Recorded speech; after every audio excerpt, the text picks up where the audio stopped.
Breaking news చూస్తున్నాం. CM Revanth Reddy Delhi పర్యటన కొనసాగుతుంది. ఇందులో భాగంగా ఆయన ఏఐసీసీ అధ్యక్షుడు మల్లికార్జున ఖర్గే, కాంగ్రెస్ అగ్రనేత రాహుల్ గాంధీతో భేటీ అయ్యారు. తెలంగాణలో సామాజిక, ఆర్థిక, విద్య, ఉపాధిపై వివరించారు.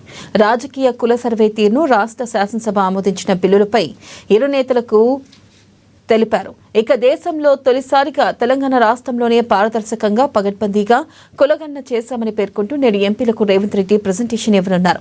దీనివల్ల బడుగు బలహీన వర్గాల సంక్షేమం, సామాజిక న్యాయం కాంగ్రెస్కే సాధ్యమనే అంశానికి దేశవ్యాప్తంగా ప్రచారం కల్పించడానికి వీలవుతుందని పార్టీ భావిస్తుంది.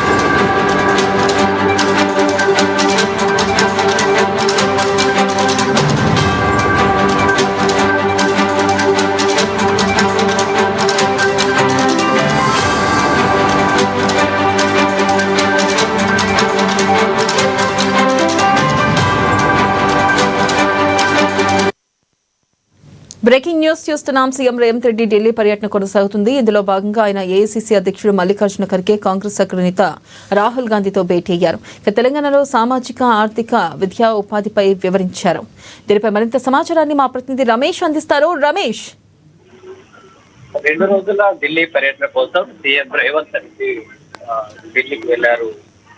ముఖ్యంగా బీసీ రిజర్వేషన్లకు సంబంధించి ఏదైతే స్థానిక సంస్థలతో పాటు విద్య, ఉద్యోగ రంగాల్లో 42% బీసీలకు రిజర్వేషన్లు అమలు చేయడం కోసం తెలంగాణ ప్రభుత్వం చేపట్టినటువంటి సామాజిక, ఆర్థిక, విద్య ఏదైతే రాజకీయ కుల సర్వే ఎట్లా చేశారు, దానికి సంబంధించినటువంటి అంశాలు, దాని పరిణామాలను కూడా మల్లికార్జున ఖర్గేతో పాటు కాంగ్రెస్ అగ్రనేత రాహుల్ గాంధీతో కూడా ఈ రోజు ఉదయం భేటీ అయ్యి వివరించడం జరిగింది. అట్లాగే ఈ రోజు మధ్యాహ్నం తర్వాత కాంగ్రెస్ పార్టీ ఎంపీలకు కూడా ఇదే అంశంపై పవర్ పాయింట్ ప్రజెంటేషన్ కూడా ఇవ్వనున్నారు. ముఖ్యంగా బీసీ జనాభా దామాషా పద్ధతిలో ఏదైతే తెలంగాణ రాష్ట్ర వ్యాప్తంగా కులగణన గణన చేపట్టినటువంటి సందర్భంలో 56% వరకు బీసీలు ఉండగా 42% బీసీలకు రిజర్వేషన్లు ఇవ్వడం, అట్లాగే మిగతా ఎస్సీ, ఎస్టీ సామాజిక వర్గాలకు కూడా రిజర్వేషన్లు ఇచ్చే విధంగా దేశంలోనే మొదటిసారిగా కాంగ్రెస్ ప్రభుత్వం ఈ సర్వేను చేపట్టింది. అందుకు అనుగుణంగా అసెంబ్లీ బిల్లును కూడా ఆమోదించినప్పటికీ parliament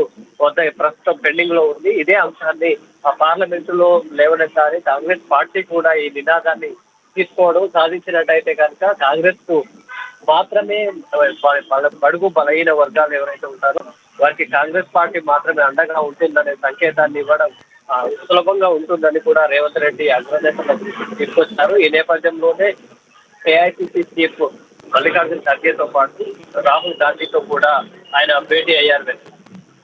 right Ramesh, thank you.